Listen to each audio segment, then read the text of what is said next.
وَإِن يَتَفَرَّقَا يُغْنِ اللَّهُ كُلًّا مِّن سَعَتِهِ وَكَانَ اللَّهُ وَاسِعًا حَكِيمًا وَلِلَّهِ مَا فِي السَّمَاوَاتِ وَمَا فِي الْأَرْضِ وَلَقَدْ وَصَّيْنَا الَّذِينَ أُوتُوا الْكِتَابَ مِن قَبْلِكُمْ وَإِيَّاكُمْ أَنِ اتَّقُوا اللَّهَ। और अगर मियां बीवी एक दूसरे से जुदा हो जाएं तो अल्लाह हर एक को अपनी वुसअत से गनी कर देगा और अल्लाह कुशाइश वाला है, हिकमत वाला है।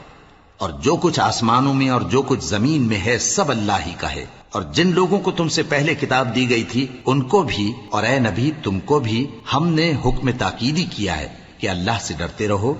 और अगर तुम लोग कुफ्र करोगे तो समझ रखो कि जो कुछ आसमानों में और जो कुछ जमीन में है सब अल्लाह ही का है और अल्लाह बेनियाज है, लायक हम्दो सना है।